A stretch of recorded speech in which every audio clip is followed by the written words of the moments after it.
Hi everyone, welcome to ASEAN Academy. Group 2A mains oda answer key TNPSC release பண்ணிட்டாங்க. Tentative answer key actually.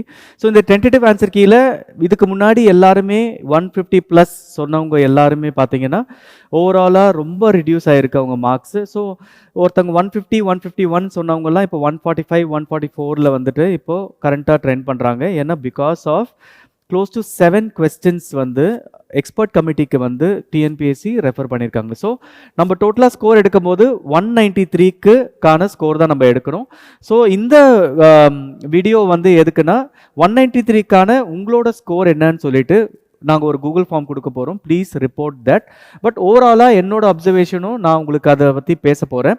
That is என்ன score எடுத்தால் சேஃபாக இருக்கலாம். So யூஸ்வலாக உங்களுக்கு தெரியும் ஆசான் அகாடமியில் வந்து கட் ஆஃப்ஸ் இதெல்லாம் ப்ரெடிக்ஷன்றது வந்து நாங்கள் பண்ணவே மாட்டோம். பட் ஓவராலாக ஜஸ்ட் ஒரு ஸ்டூடெண்ட்ஸ்க்கான ஒரு கைடன்ஸ் மாதிரி இந்த வீடியோ நீங்கள் எடுத்துக்கலாம்.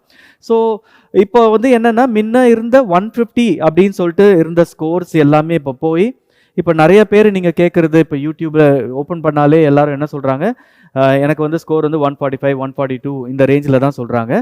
ஸோ என்னோட கணிப்பு ஆக்சுவலாக பார்த்தீங்கன்னா நம்ம ஃபர்ஸ்ட் ஸ்டார்டிங்லேருந்து எடுக்கலாமே. ஆவரேஜ் ஸ்கோர் என்னவா இருக்கும் அப்படின்னு பார்த்தீங்கன்னா 142 க்ளோஸ் டு 143. ஸோ நீங்கள் எங்கே கேட்டாலும் இந்த நம்பர் வந்து நிறைய பேர் சொல்கிறதுக்கு வாய்ப்புகள் இருக்குது. ஸோ நான் இந்த எந்த கேட்டகரி பிசிஓ பிசிஎம் அதை பற்றி பேசாமல் I am going to just tell you ஆவரேஜாக நீங்கள் ஓவராலாக நீங்கள் பார்த்தீங்கன்னா சில பேர் கேட்டிங்கன்னா 90% இப்போ ஒரு யூடியூப்லேயோ இல்லை எங்கன்னா ஒரு 100 பேர் படிக்கிறாங்கன்னா ஆவரேஜ் நம்பர் தான் என்ன சொல்லுவாங்கன்னா இட் இஸ் அந்த கட் ஆஃப்க்கு கொஞ்சம் கீழமாக இருக்கிற ஆட்களை மட்டும் நான் இங்கே பேசுகிறேன். அதுக்கு நீ உங்களுக்கு கிடைக்காது அப்படின்றதெல்லாம் நான் எங்கேயுமே இங்கே ரெஜிஸ்டர் பண்ணலை. பட் ஓவராலாக பார்த்தீங்கன்னா 140 to 143 இங்கே வந்து அபவ் ஆவரேஜ் அப்படின்னு சொல்லும்போது கிட்டத்தட்ட 144 to 147 இருக்கிறவங்களாம் அந்த ஆவரேஜ் அண்ட் அபவ் ஆவரேஜ் அந்த ரேஞ்சில் வந்து உள்ள வராங்க. ஸோ அவங்களுக்கான வாய்ப்புகள் இருக்குது. ஸோ இந்த வாய்ப்புகள் எவ்வளோ இருக்குன்னு சொல்லிட்டு நீங்கள் இந்த கூகுள் ஃபார்ம்ஸில் எல்லாருமே ரொம்ப சீரியஸாக இதை வந்து அப்லோட் பண்ணுங்கள். அதை பேஸ் பண்ணி I will be able to tell you. இதுக்கப்புறம் வந்துட்டு இந்த குட் ஸ்கோர் அப்படின்னு பார்த்தீங்கன்னா க்ளோஸ் டு 148 to 150 இருக்கிறவங்களாம் okay it's a good score அப்படின்னு நம்ம கண்டிப்பாக சொல்லலாம். அண்ட் இன்னொன்று தெரிஞ்சுக்கணும், நிறைய பேர் இங்கே இந்த யாரெல்லாம் இந்த 144 to 147 இருக்கீங்களோ கண்டிப்பாக இந்த ஸ்கோருக்கு நீங்கள் ரொம்ப க்ளோஸாக இருக்கீங்க. ஏன்னா எனக்கு தெரிஞ்சு நிறைய டாப்பர்ஸே இந்த ரேஞ்சில் இப்போ இருக்கிறாங்க. எங்களோட டாப்பர்ஸே சில பேர் ரேஞ்சில் இருக்கிறாங்க. சில பேர் வந்து and they have got above 150 also. Okay, but overall நம்ம என்ன தெரிஞ்சுக்கணும்னா இதை வச்சு நம்ம டிசைட் பண்ண முடியாது. It's just a projection for you. And இப்போ நம்ம கிரேட் ஸ்கோர் ஆர் அந்த மாதிரி நீங்கள் சொன்னீங்கன்னு வச்சுக்கோங்களேன், யாரெல்லாம் கிரேட்டர் தென் 150 ஸோ 151 152 இப்படிலாம் எடுக்கிறவங்கலாம் வந்து கிரேட் ஸ்கோர் உங்களுக்கு ஆப்பர்ச்சுனிட்டி டு கெட் சர்வீஸ் வந்து ரொம்ப ரொம்ப ஹையாக இருக்குது. ஓகே, ஸோ உடனடியாக எல்லாருமே வந்து கமெண்ட்ஸில் வந்துட்டு உடனே 140 எனக்கு கிடைக்குமா, 141 கிடைக்குமா, 145 கிடைக்குமா, பிசிபி எஸ்டிஎம் கேட்குறதெல்லாம் முடிஞ்ச அளவுக்கு இது வந்து ஒரு எஜுகேஷனல் இது மட்டும்தான் உங்களுக்கு ஒரு கைடன்ஸ் கொடுக்கறதுக்காக பேஸ்ட் ஆன் திஸ். ஏன்னா ஸ்டார்ட் வந்த உடனே எல்லாரும் நிறைய பேர் என்ன சொல்கிறாங்க 150 எனக்கு வந்துருச்சு, 152 156 இந்த நம்பர்லாம் நீங்கள் கேள்விப்பட்டிருப்பீங்க. நானும் நிறைய பேர்கிட்ட என்ன சொன்னேன், இதை பற்றி இப்போ கமெண்ட்டே பண்ண வேண்டாம், இதை பற்றி கட் ஆஃப் ப்ரெடிக்ஷனே தேவையில்லை. ஏன்னா அவங்க ஆன்சர் கீ கொடுக்கும்போது நிறைய மாற்றங்கள் வரும். பார்த்தீங்கன்னா 193 தான் கொஸ்டின்ஸுக்கு நம்ம இப்போ கீஸே போட முடியும். விச் மீன்ஸ் 7 கொஸ்டின் எக்ஸ்பர்ட் கமிட்டியில் இருக்குது. ஸோ 7 கொஸ்டினும் நீங்கள் ஆன்சர் போட்டாலும் போடலைனாலும் அதுக்கான மார்க் உங்களுக்கு வரதான் போகுது. ஸோ நம்ம 193க்கு இதுதான் என்னோட ப்ரொஜெக்ஷன். ஓகே, இப்போ நம்ம என்ன பண்ணலாம் சார்? ஓகே, இதை தாண்டி என்ன பண்ணலான்னா ஆப்வியஸாக நான் எப்பவுமே சொல்கிற ஒரு விஷயம் தான், உங்களுக்கு வந்து ரிசல்ட் இந்த டைம் வந்து மேக்ஸிமம் ஜூன் ஆர் ஜூலை வந்து வரப்போகுது. Okay, so your result date is on June July. அதுக்கு முன்னாடி வரதுக்கு வாய்ப்புகளே இல்லை. ஏன்னா simply because of the reason உங்களுக்கு எலெக்ஷன்ஸ் நடக்க போகுது. அண்ட் லாஸ்ட் இயரும் இதே ப்ரொஜெக்ட் இந்த டைமில் தான் உங்களுக்கு ஆக்சுவலாக எனக்கு தெரிஞ்சு ரிசல்ட் வந்திருக்க வாய்ப்புகள் இருக்குது. ஸோ இந்த டைம் வந்து உங்களுக்கு மேல வந்து ரிசல்ட் ஆஃப் எலெக்ஷன்ஸ் வரும். அதுக்கப்புறம் டிஎன்பிசி வந்து ஏன்னா நிறைய எல்லா staffs will be involve in election duty. So they will get in to this results. இது அதே நேரத்தில் இந்த ரிசல்ட் இதை பேஸ் பண்ணி மட்டுமே இல்லை, ஏன்னா குரூப் 2ஓட கரெக்ஷன்ஸும் ரிசல்ட் பேஸ் பண்ணும். கரெக்டாக? ஸோ குரூப் 2ஓட result group 2A result inter combination தான். ஏன்னா அதை பேஸ் பண்ணி தான் நம்ம கவுன்சிலிங் எல்லாமே நடக்க போகுது. ஓகே, ஸோ அப்போது சார் இந்த ஸ்கோர் இருந்தால் தான் நான் படிக்கலாமா அப்படின்னு சொன்னால் இது கூட கம்மி ஆகுமா இந்த ப்ரெடிக்ஷன் சொன்னீங்கன்னா கண்டிப்பாக ப்ரெடிக்ஷன்ஸ் வந்து கம்மியாகிறதுக்கு வாய்ப்புகள் இருக்குது. ஏன்னா 2-3 விஷயம் நம்ம நோட் பண்ணணும். ஒன்று, ஏற்கனவே லாஸ்ட் இயர் குரூப் 2A ஆஃபீஸர்ஸா இல்லை குரூப் 2 ஆஃபீஸர்ஸா எழுதினவங்க இந்த இதில் மினிமம் 5% இருப்பாங்க. கண்டிப்பாக 5% பீப்புள் இருப்பாங்க. அப்போது அந்த ஆட்கள்லாம் எல்லாருக்குமே அவங்களுக்கு தேவையான சர்வீஸ் வந்து கிடைக்குமான்னா கிடைக்காது இந்த தடவை. அப்போ என்ன பண்ணுவாங்க, இதெல்லாம் வந்துட்டு they will not take, or அவங்க இந்த எக்ஸாம் எழுதியிருப்பாங்க, அவங்களுக்கான ஸ்கோர் வந்திருக்காது, இல்லை அவங்களுக்கான ஸ்கோர் வரும், அவங்களுக்கான சர்வீஸ் வந்து கிடைக்கும்ன்றது இது இல்லை. சரியா? ஸோ இது வந்து குரூப் 2 ஆஃபீஸர்ஸ் ஒன்று இருக்கலாம். இன்னொன்று வந்து இன்னொரு அடெண்டம் போடலாம் எக்ஸாமுக்கு முன்னாடி. கரெக்டாக நம்ம அந்த கவுன்சிலிங் ஸ்டேஜ் போது ரிசல்ட் போட்ட பிறகு இன்னொரு அடெண்டம் போட்டு உங்களுக்கு வந்து வேகன்சிஸ் இன்க்ரீஸ் பண்ணுறதுக்கு வாய்ப்புகள் இருக்குது.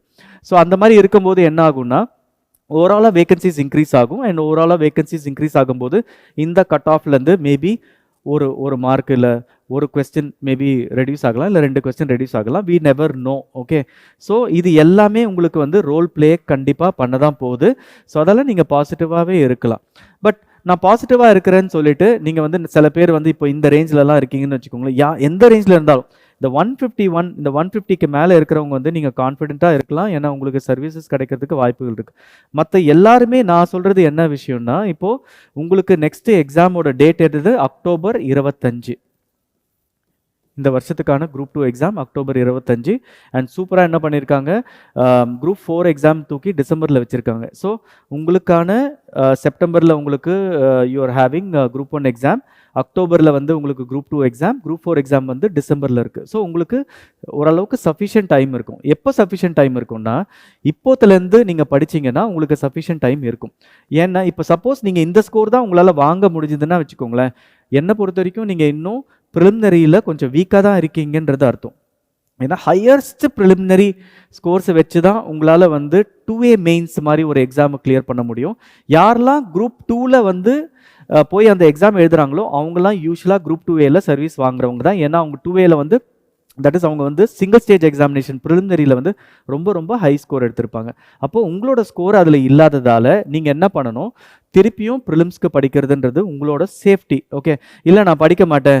சில பேர் என்ன சொல்லுவாங்க, நான் எப்பவுமே ஒரு ஸ்டூடெண்ட்டை சொல்லுவேன், கால்ஃபேர் ஸ்டூடெண்ட். இந்த கால்ஃபேர் ஸ்டூடெண்ட்டு என்ன பண்ணுவாங்க, கால்ஃபேர் வந்தால் தான் படிப்பாங்கன்னா திருப்பியும் நீங்கள் படிச்சுட்டே தான் இருக்க போகிறீங்க. யாருமே உங்களுக்கான கேரண்டி லைஃப்லேயே கொடுக்க போகிறதில்ல. Okay, nothing is guaranteed in life. நான் திருப்பியும் சொல்கிறேன், இங்கே யாராக இருந்தாலும் இந்த ஸ்கோரில் ஃபஸ்ட்டு 3 ஸ்லாட்ஸில் யாராக இருந்தாலும் தயவு செஞ்சு படிங்க.